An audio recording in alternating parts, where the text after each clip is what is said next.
time over Penn State. With me today to recap it and talk some extra football as well is the one and only Mike Heller of The Mike Heller Show. Mike, how you doing today? Good, Rohan. How are you? I'm good, and I appreciate you coming along. Appreciate your time, of course, and joining me this morning. Yeah, happy to do it, and better today than done it a couple of days ago after a little bit different feeling. Waking up this morning and talking a little bit Badger basketball.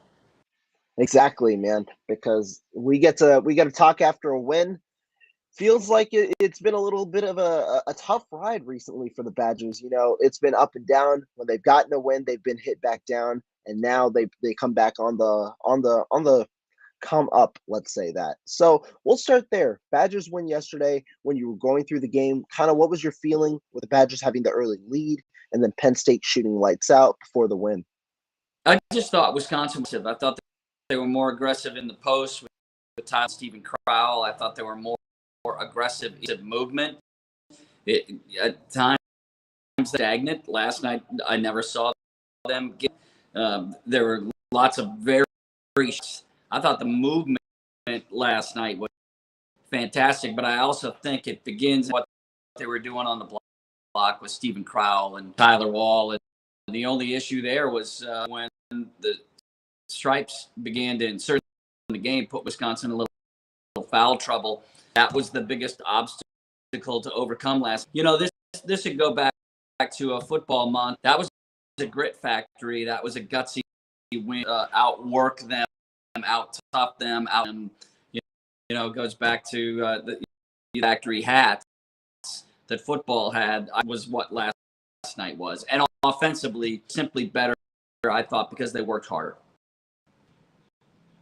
I have to agree. I mean, when you talk about it, that's how Wisconsin is, that offense predicated through the post touches and then in the ball movement through the post. And it worked again last night. And the biggest part was you have players like Tyler Wahl getting back into it. I mean, Chucky Hepburn had a pretty good night from distance as well. But really, the one missing piece over the last few weeks, the reason the Badgers had failed to eclipse 60 points numeral times, and really the reason that their offense was stagnant because Wahl was still coming back. He was struggling a bit since the injury. And yesterday was the first day he shot over 50% from the field since his injury. 16 points, 8 assists, 6 rebounds. Really, when Wahl's at his best is when he's utilizing all of his talents, the passing ability that he has, including obviously the shots in the paint and being a solid defender. So it was a good game from him, and that's a key reason for the win. Yeah, some of the post-to-post passing was great. Klesmit is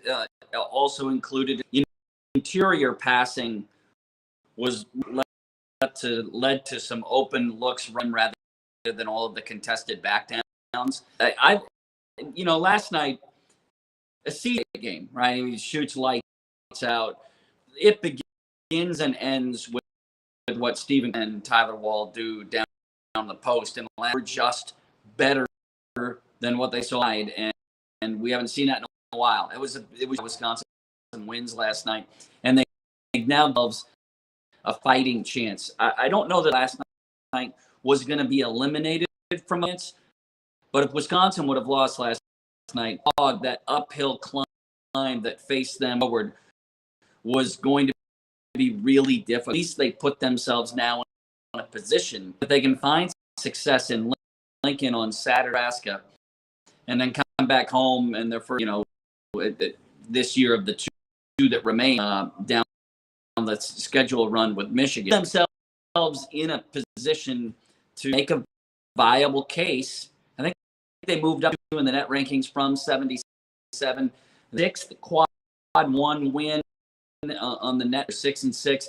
You got to go all the way. You got to way up the net rankings to find another team 6 or more quad 1 wins. Resume's not bad. Now you just have to get to 500 in the league and then find a 10 tournament. But that's what I see. Yeah, and I mean, when you talk about that resume and how important that win was for the Badgers, you're right in that they were slipping after the loss to Northwestern, a game in which they were favored in by 1.5 points. after an impressive win over Ohio State, slipping against Northwestern, dropped them in several analyst rankings out of the bubble, really. They were on the way out, and slipping and slipping doesn't help you, especially when you have, a couple of games ahead in which the two major ones are against number 24 Rutgers and against number 1 Purdue. Those are the two big games that, when you talk about it, can really impact their standings. And obviously, at this point, you don't necessarily expect Wisconsin to pull out one, if not both of them. And so, to me, I think that win was really important in that it not only helps you push, but also when you look at the kind of the next few games after they travel to Lincoln, Nebraska, and what should be a fairly winnable game for the Badgers, given that the Cornhuskers are 4-10 in conference play and 11-14 on the year. They get a nice 3-game home stretch where they could really solidify themselves in this 4-game stretch to potentially make a late game push. Yeah, the only thing I think about might be a little bit different is Saturdays. I know Nebraska's a little bit shorthanded. They've been through some things. But Wisconsin is anybody out ever, it seems, right? I mean, that's true. This Very year, they're true. not going to run away from any. So if you just fast forward to the final, last night's game could have gone either way. I think Lincoln is going to probably, if the ends that Wisconsin is going to be in a low, 5 to 7.8 with 5 minutes left, and then who's this night? Their keys. He catches a little bit, but he's like a quarterback in football. He's going to get credit and blame when he has hands late in the game. Last night, he made it and then missed the game 3 when they're tied. That goes to overtime. If he doesn't make the earlier 3, they're not in that position. If he starts at the other end, they're not in that position. So Chucky making good decisions in the final game, being able to isolate on the block. So that Max Klesmit drive in overtime. That was a huge one. Too. Fantastic. And Klesmit is a single digits yet in that moment. His defense, and then he had a couple of passes on the low post line. Fantastic. They did a lot of good things and won a tough game in that. Yeah, no, I do agree in that the events going into that game were definitely interesting. When you talk about that 3-pointer from from Hepburn, and then obviously the decision after to shoot another 3-pointer, and then you go into overtime after the 1-3 and how it eventually goes away. It's a strong win for the Badgers in tough circumstances. Yeah, and you give that how they finished last night. I do know that it would have been officially in a game, but if Wisconsin loses that night and they're looking at where they are in the standing morning, that's a really steep hill to climb to want to be. Now they put themselves in position. I think Saturday is kind of a toss-up, but if Wisconsin plays last night, they'll win. Okay? Right. They're going to be home with Michigan on Tuesday night to find a way through that one as well. Then you talk about the other ones against other teams in the league. They still have a Purdue game. They play on the road at Michigan. Is to finish the season against Minnesota. My view, they got to get to 500, and then you've got to win a game at the Big Ten tournament. Things happen. I think they'll be playing in March. On Tuesday or Wednesday. But listen, all you're doing at this point is you want to get an invitation to go and then see what happens. But really, they're playing football right now. This is tournament basketball. Yeah, and Greg Gard said it when talking about the bubble yesterday. It was some intriguing comments that he had. He essentially said this bubble talk really gets you caught up. There's no need to talk about the bubble. It's really, how do you play in November? How do you play in December? How do you play in January and February? And then only you can start talking about the bubble. It's not actually talking or looking specifically at March and saying we have to get to March, overlooking everything else. He kind of pushed aside the bubble talk, thinking it's irrelevant. And I think that's the right mindset. You have to see that while that's the end goal, you've got to be able to get to the end goal, which is these next few games. Yeah, and each of the, do you have to like evacuate or the alarms going off? Oh no, I'm good. I'm good. Okay, all right. So the toughness that this team showed early in the season was again a last night in what they did in State College. So this really good in tough moment through the first half of the season. Right, 2 games into the Big Ten. Then the Tyler Wahl Klesmit injury kind of derailed.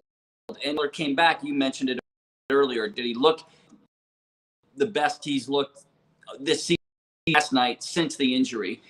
And tough moments, tough play. They got it done last night. They're going to be, know this, and I mentioned this earlier from their MO. They're going to be in a bunch of those moments in games, right? So in the Big Ten, surprise if they're in that moment Saturday at Lincoln, against Michigan, at home against Rutgers. Otherwise, if they're in these moments in every game, they have to find a way to get through the moments like they did last. And it hung in the balance, right? I mean, shoot, that either way at the end of regulation. Ridiculous 3 after Wisconsin from Chucky. And no offense by Klesmit either. I mean, he's your best defender. Winning moments. Last night, they had the better end of it. No, I agree. And that's not something Wisconsin necessarily has had all the time this year. They've been known for it in the past, right? Those winning moments, the ability to close out big games. But in reality, you're always going to fall down and regress to the mean when it comes to those big games. That's just how the toss-up games go. And that's kind of been the case for Wisconsin this year. Rather than really being dominant, they've maybe hovered around 500, which has changed the outlook of how their team has played this year. But one thing I did want to note from yesterday's game was this was the first time we really saw the Big Four play efficiently and play together well offensively. In Connor Essegian, Chucky Hepburn, Stephen Crowell, and Tyler Wahl. All 4 of them. Well, Hepburn shot 6 of 16, but 5 of 9 from 3. But apart from that, all 4 of them shot really well yesterday, and that was a key part to the offense. Still, Wisconsin did only score, 60, well, they scored 68 points going into overtime, which is one of the more significant amounts that they've scored in in the first 4 quarters of a game this year. And it's like you see what could happen if Wisconsin plays like that for the majority of their games. If they can really get their offense clicking, it's something that Greg Gard and the players have preached. Really, it's like can they really get to that offensive momentum? Because the Badgers know they're not a good offensive team. Guard knows it himself. They're not. They just don't necessarily have the requisite talent, be it on the starting level and the bench level combined, to potentially compete offensively as well as some other teams. Which is why they have to be perfect on defense. But yesterday, the part that intrigued me was they weren't perfect on defense in the second half. They gave up I think it was 62% of opponent shots in the second half, and yet they hung on and they ended up winning. What do you think about that? The way the offense played and the way that they overcame the defensive struggles that they had yesterday. Well, I mean, I think of like Essegian and Rowell, they combined to make 17 out of 24 shots, right? The 24 shots, those 3, and make 17 of them. That's a shot. Essegian was 6 of 9, 10. Now, if I take that win, a lot of times your bigs are making all their shots. They didn't shoot well from the free throw line, but don't expect them to. The question mark and vulnerable is Connor Essegian is not yet. I think he works hard on the defense. He's not a good defender. And right. Penn State, they were isolating him. They were just trying to get in. It was Lundy or whoever it was, pick them isolated on Essegian, because if they got on Essegian, they're going to score. So, it's Greg Gard's is to try and figure out how he can help, because Connor is going to be who he is defensively. The off season is where he'll be defender by getting stronger and being able to contact. He was so good defensively, you can't take him off the court. But there are some issues there.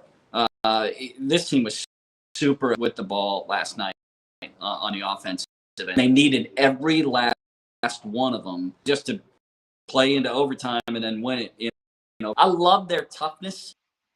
You know, and defenders in Klesmit and Wahl, and the problem with the latter of those two in foul trouble.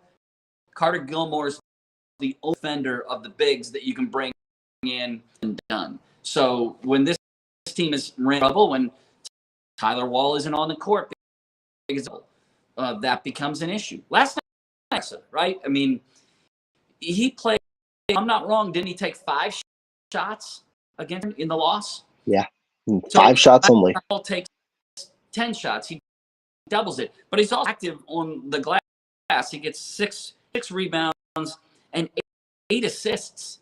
That's the Tyler Wahl that would maybe be first team all Big Ten. I don't think he's going to. But if he plays like that down the stretch, then Wisconsin's win all their games. Purdue, maybe. They got a chance to win all their games going. I see your point, and I definitely do agree. It's really up to that. What's the standard that Wahl plays at? And the question has obviously been, has Wahl been at 100%? Earlier in the recovery period, I had asked Wahl, were you at 100%? He said, if I'm playing him at 100%. But he was a little more transparent last week when we had talked to him, and he had said, I'm getting there. The first few games were tough. We are slowly building it back up, and I'm getting there. Essentially telling us, well, there has been a period where, you do have to overcome some of the injury woes, which really any player suffering an ankle sprain or any injury of that sort is going to have to overcome. And the good thing is we finally got some proof in a way that Wahl is moving laterally the same way. That explosiveness is somewhat still there. He played 42 minutes as well, a significant amount of time that he played. All of those factors combined, seeing what Wahl is saying about his own timeline, it's sort of coming back together for him right now. And that's a big thing for Wisconsin. And the other thing that I want to say, Greg Gard last week, he talked about, he single-handedly, or he pointed at Tyler Wahl after that Northwestern loss. He pointed at Hepburn's late game mistakes, but he also pointed at Tyler Wahl and said, he's got to find a way to get the ball more. Yeah. He's got to command it more. He's got to take more shots. And he's got to be getting rebounds or figuring out a way. He figured out a way in this game, 12 points, but 12 points doesn't tell the whole story. The 8 assists means 8 more buckets that he was creating for his teammates, and he was active on the glass. So it's really what the response you wanted to see from Tyler Wahl. Good to see his body language wasn't necessarily sulky or anything that you don't want to see on the court itself. Yeah, they played essentially guys last night. Carlton, McGee 6 minutes, 5 minutes, but they're essentially playing. And I'll go back to one of the previous points. If Wahl and Crowell can stay out, and the reason that Gilmore played as much as 4 minutes is that Crowell had some foul issues. If they can stay out of foul trouble this year, play aggressively like they did last night, they'll be fine. But you cannot account like the early whistle issues in the second half where the referees really got a little bit more involved. That's going to put Wisconsin in a bind. Just is no frontline depth. But this comes back to health and aggressiveness. Wahl right now has more of both. A big sign. And then we can't what Connor Sejan did offensively, because even though I was just talking about his defensive, Sejan goes 6 for 9, 4 from 3-point range. Those 4, none of them were easy. He made some huge, and then Chucky's late 3 in regulation. There's a lot to like. It's really the team that we saw that was ranked country earlier when they were 3-0 in the before Tyler Wahl got hurt. That was that team. That team can play anybody. They can also lose to anybody.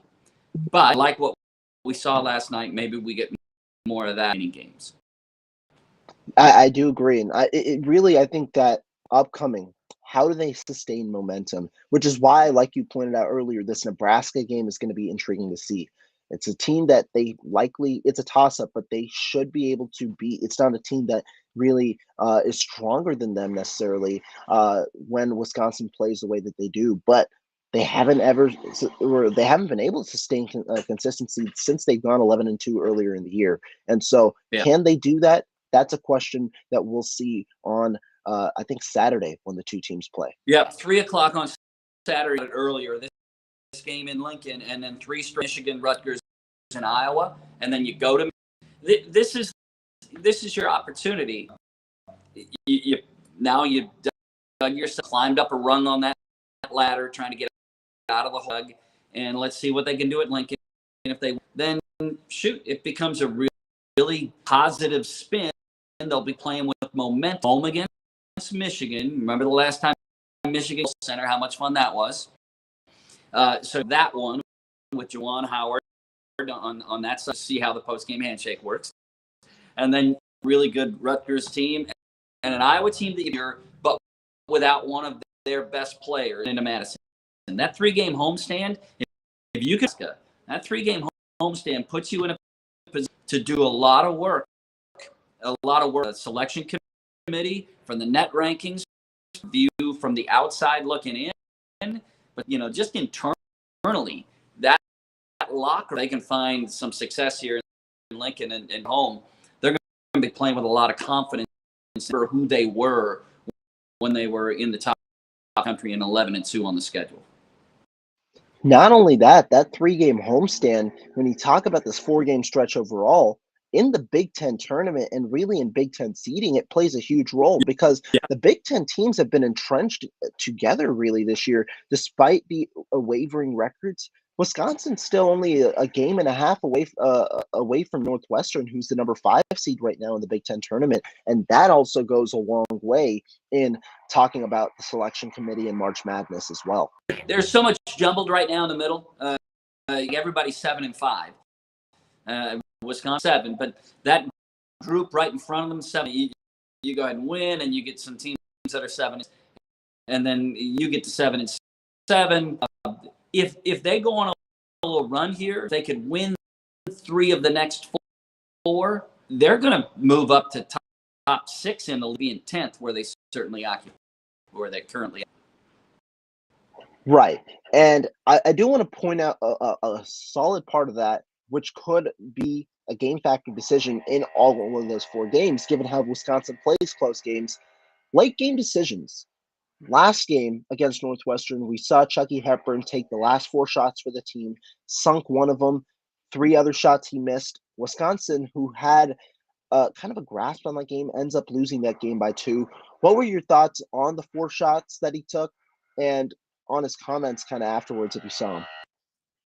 So, we can include last nation late game stuff as well. One of the issues with Chucky is he's got great lateral quickness and defenders off the dribble. The problem, and I think he'd probably admit it, he's explosive when he gets into, like he's not going to go play the defender once he gets in when he beats his defender off the dribble. He gets blocked, and I know Greg would have against Northwestern that he plays through and through contact and doesn't move away from contact to clear the shot. He could have had a foul called on the first drive to the rim, the game against Northwestern. The second one, the thinks he was fouled on, I don't know where the foul is unless it's real. Last night, both the game regulation shots are oriented. The first 3, really talented step back, puts Wisconsin up before Lundy hits the 3. The second 3 is a link. Like, if you can beat that defender off the dribble and bring help, can you find the open receiver? Can you then drop a little dime to who's got a mid range? How does that play out? I thought the first look, part anecdotal, right? The first look, because it goes in, seems. Second look, because it doesn't go in, complain about it. He's their leader and facilitator, that hasn't happened in those moments. He hesitated as he beats a defender, created, and he's the one taking the shot. Done the same thing a year ago. That guy was Johnny, and Johnny made his hay by being.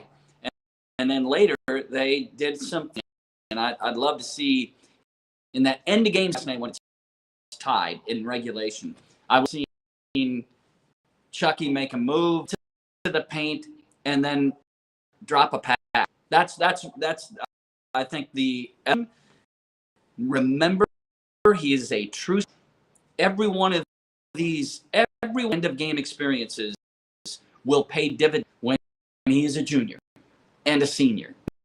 Right now, there's still some growth. He last year, the ball was in Johnny's hand of games last year, or at times in Brad's hands. Chucky had a couple of end moments, but now he's getting them all because he can create. And with that goes the accolades, with that goes the blame, and that's fine. Yeah, I mean, when we talk about it, it's definitely an area of growth. And last week against Northwestern, we saw Greg Gard talk about it, and Greg Gard mentioned how he prefers if Chucky Hepburn was a little more aggressive, looks for contact in those drives because not only because of how whistle happy sometimes the officials have been, but also because it puts yourself in a position to potentially win, where you're kicking out or where you're going up and you're getting that contact because of Chucky Hepburn's ability to, like, that first step of Hepburn's. It's one of the better first steps, and unfortunately at times he does struggle at the rim, which might play into his late game decisions, because when you look at the splits, his 2-point percentage is definitely much lower than his 3-point percentage this season. Not the norm. And so maybe that goes into him trusting his three-pointer a lot more when he takes these tougher shots. But the whole point is to try and look for those easier shots. Both shots in terms of selection can be questionable. Obviously, the one that goes in it's a fantastic shot because it goes in. The other one that doesn't go in, well, if it goes in, no one's complaining. But if it doesn't go in, then you start to question the shot selection behind it. And I do think that he'll learn, but I also think that what Gard's trying to preach is that when you're trying to take those shots, it's not only you're taking the shots, it's that when you run that type of offense, you're trying to drive in because it provides so many more aspects than if you're stepping back, whereas you're essentially going to have to take that shot no matter the difficulty. And I also think he's going to aim as he gets older. Like I said, true sophomore.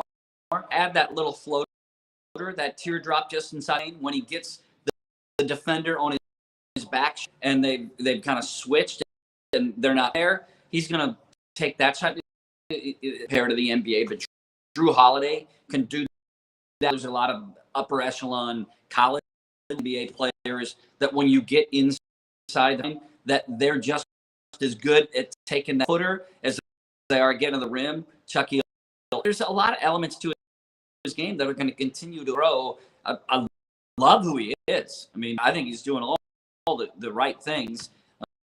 He's a quarterback, so he's going to tame that. I think is a little extra, because he's driving. He's at the wheel, so I think he's going to be. I think he is already fantastic. He's going to be great when it's all said and done. Yeah, I think so, and we'll see, because Hepburn's going to get the chances to grow, and it's clear that despite some of the late game struggles, it's the best part is that his coach has the trust in him and his teammates have the trust in him. You saw at the end of games, at the end of yesterday's game, that players were passing the ball to Chucky Hepburn, understanding he's got the chance to make the late game decision, and I think that that's important. But the last part of late game talk that I want to talk to you about is get your thoughts on Greg Gard's coaching at the end of games. He called 2 timeouts towards the end of games. Both shots ended up being three-pointers, one an immediate Tyler Wahl 3, and the other was the Chucky Hepburn isolation 3. What do you think about the play calling? Do you think that the execution's the issue, or do you have an issue with how Greg Gard necessarily calls at the end of games? Yeah, it gets a little iffy. I'm sitting in a comfy chair. If he's sitting in the comfy chair to myself into Greg's role or a coach, they live and work for these scenarios. Let me go back to the 2 end of game scenarios. The inbound off the timeout to Tyler Wahl. I don't think it's designed for Tyler to be point shooter there. I think when he saw that nobody was guarding him, shoot the three, I think that's ingrained in him, is that they want overs, all five, to bet wide open three if it's given to you. Last night, that might have been a mistyler because he's not much of a three-point shooter. Differently if it goes in, but I don't think that was the design for it to be off of like an elevator screen to the top of the key and bury a three. I could be wrong, but I don't think that was the design. The other one, I'm sure that there are other part of the isolation Chucky on the step back three options, right? It's like a room for a quarterback. If they do this, you do. If the defensive end crashes, you whatever that is. Chucky saw it, isolation, and felt confident to step. And I give Greg some credit on this front. On Sunday, they didn't have a timeout, right? Against the end of that game, there was no timeout. You have to, and if you're just going to go, you're going to try your best creator, facilitator, move maker, and that's Chucky, to go do his thing. Right? Again, this is what I like about Graf is that although they have option Chucky, they trust him. He's the guy last year, the guy that they put the ball in the hands and trust is Johnny Davis. He's a lottery pick. I love that they do it. People are going to all the time. They second guess ever. They're going to second guess forever. Anecdotally, if the shot goes in, and if it doesn't go in, well, why didn't they get the ball into the paint? Last night, both late game. You talk about there's a third, so it's on the miss out of a timeout. But again, I don't think that's typically the end design. The option, and then after the Lundy, no timeouts. Chucky is he's making the call. It's going forward. I have no problem with those scenarios. You'd like to see him play out a little bit different, but I don't think that's a bad coach. By the way, for those who want to be critical, on Sunday it is and Bowie who are isolated game without running specific. Sure that they are, but it's flow. And then last night, Lundy hits the three for Penn State, and that's you isolate with your best players. That is how the game is played. Now, if they bounce sideline in, where you can run a set like they did with Tyler Wahl, I would have been curious to see how that play would play itself out, because like I said, I don't think for Tyler Wahl to be the catch and shoot three-pointer. And I think that those are good points, right? You've got to trust your players to make decisions when the game's on the line. The game at the end of the day comes down to how do the players play, how do the players execute, and all Greg Gard can do is kind of put the ball into his players' hands, see the decisions that they make, and learn from the decisions that they make. Now, is he above criticism? No, not necessarily, but I think that some of the talk is certainly overblown when you're trying to look for a way to just pinpoint the blame on Greg Gard. And that's why I've liked, while he necessarily hasn't had the answers to all the questions that we've asked, I've liked the calm and composure sense that Greg Gard has exhibited himself with all season, despite the change in the season compared to last year. Yeah. The wreck, and when you're in a bad streak, it's going to come down. I do think, and one of the things I've talked about talk show throughout the last couple of weeks is that there is not enough talent in the day. Some of that has to do with a personal departure in Lauren Bowman, a transfer portal departure in Ben. There is Jacoby Neath because of injury, who was a contributor, only was going to be a contributor now. There's Johnny Davis leaving early for the NBA. There's four guys who would be contributors on the court. Matthew Morris would be a fifth. These are and are gone. Personal reason and transfer. We think of that. I still think them lacks another layer talent, depth of talent, and this offseason is going to be critical there. The is in and done, and it should be a good recruiting class. But they're going to have to hit the transfer portal, a player or two, and they have to be successful in the portal this coming up than they were a year ago. And that to a totally different discussion. Going to be given the resource in the transfer to compete. And I know you got Luke Fickell and Badger football here in a moment, and therein lies the difference. And the rub in all of this is that Luke Fickell and Phil Longo and my staff, they've been given a resource in the transfer portal that basketball has had, and I'm really curious coming off season and in the transfer portal, coaching staff be given the wherewithal to compete in the transfer portal. That has to do with both, enticing to come here, and then enticing wants to come here with what athletics is now, and that is how can, and if they will pay for portal, they can compete. If they won't, it's the way it works. And I think that's a really intriguing point, and really leading to my next question, because I was going to ask about Luke Fickell and how really Luke Fickell has changed the landscape of Wisconsin sports, because it's been an influx, right? Not only of new faces, but new talent, this different resource you talk about, NIL money that's been attributed to the amount of players that's coming in. And it seems like a willingness for change.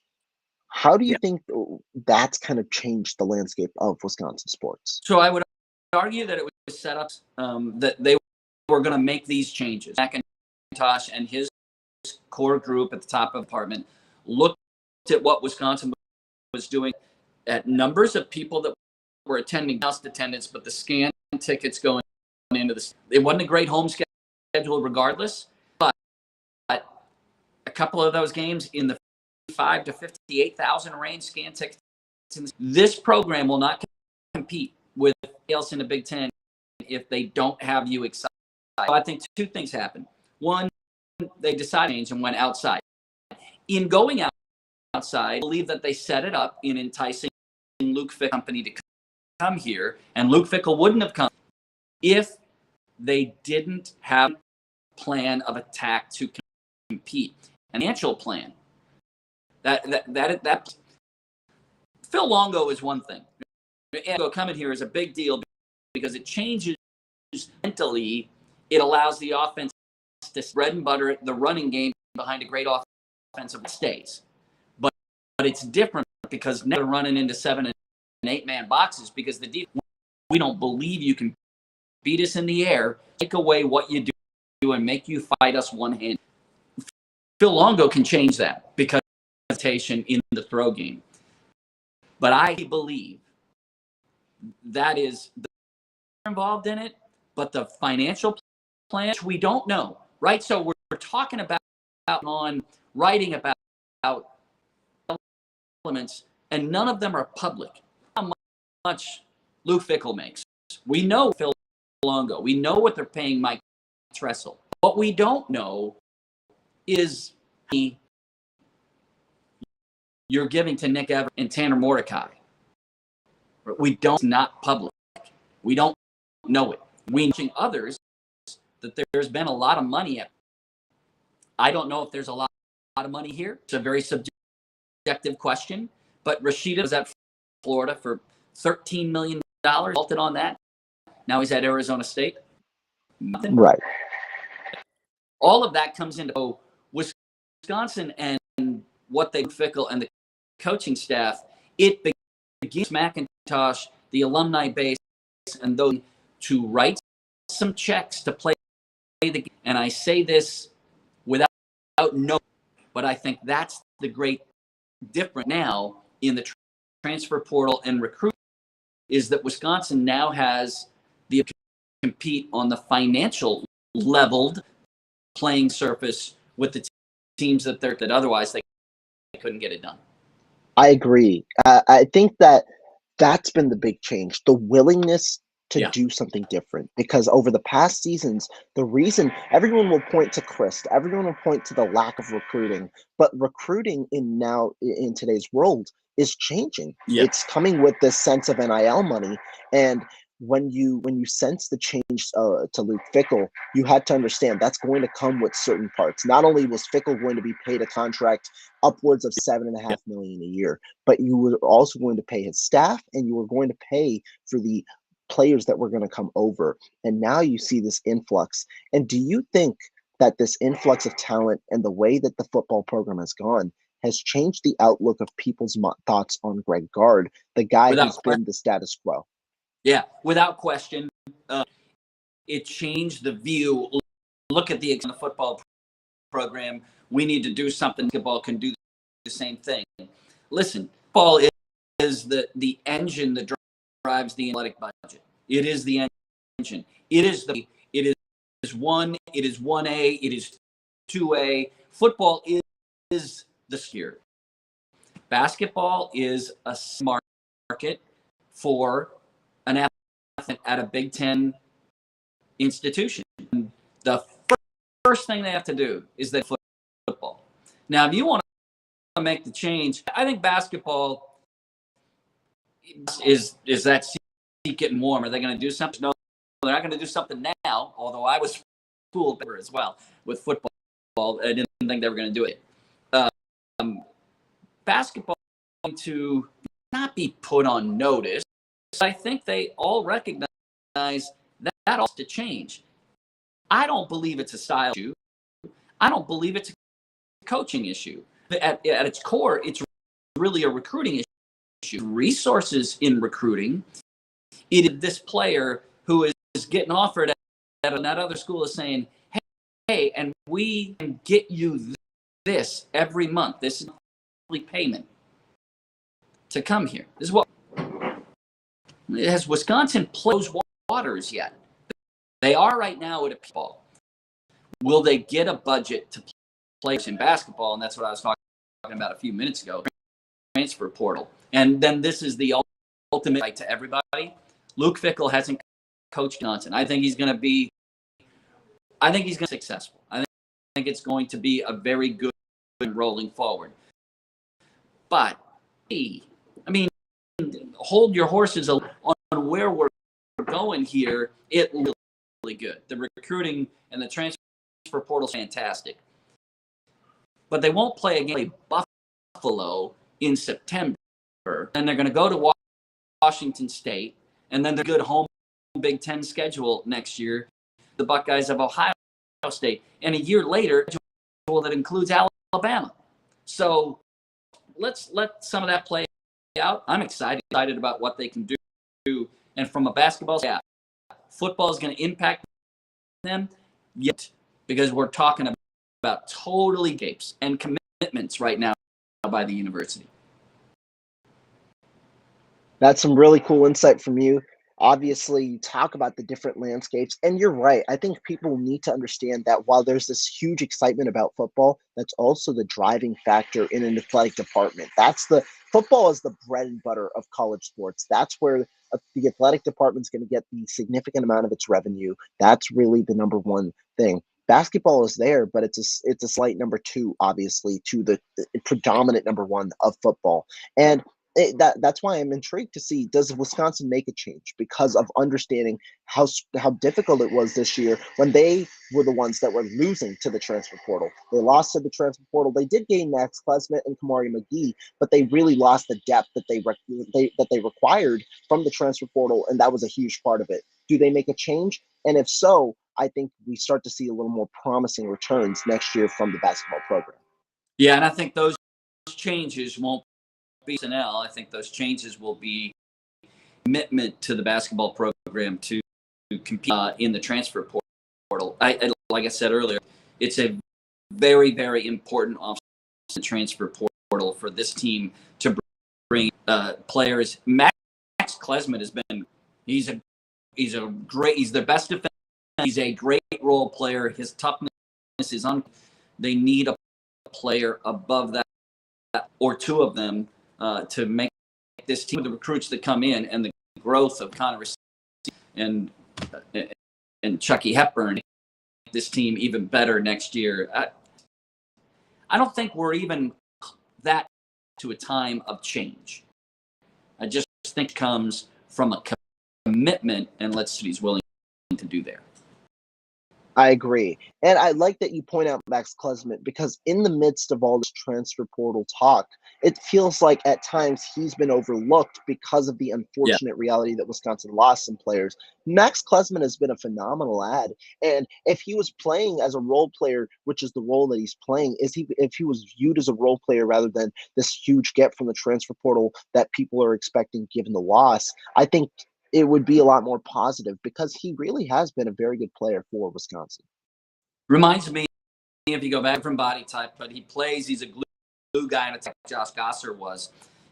If there's a loose ball, it appears, Klesmit's going to get it. If guard their best player, and their best player is having, then Klesmit is going to be the guy that is assigned to be the stopper, that guy, and that's what Gosser was. Different guys, different body types, but from a glue guy standpoint, a toughness standpoint, Klesmit's a guy you need on your roster to win, and use for portal, and that's fantastic. I agree. And Mike, I think this is a good place to conclude today's show. I really appreciate your time. It's been a great 45 minutes getting to pick your brain on both basketball and Wisconsin football. Any last comments before we head on out? No, Rohan, I'm asking me to do it. If I can mind, a little plug for when I'm sitting as a silent auction items for We Heart Night that raises money for UW Cardi. I'm at a wine bar that I own, and my wife and I. And so go to our Twitter or our social media, like Wine Bar. We have a silent auction raising money for UW Cardiology, including the Jerry Kelly badge, signed Luke Fickell helmet, and a Joe Thomas that's signed with all his attributes. A bunch of great items on there. 32auctions.com/red and white, but just look red on social media. And I didn't ask you, but I appreciate the opportunity to plug a little fun W Cardiology. Yeah, no, of course. And after the show, text me the details and I'll put it out in the article that I do for our podcast. Mike, though, once again, really appreciate your time. And everybody that's a listener, thank you for tuning on to the show. We'll be back very soon with some Wisconsin content.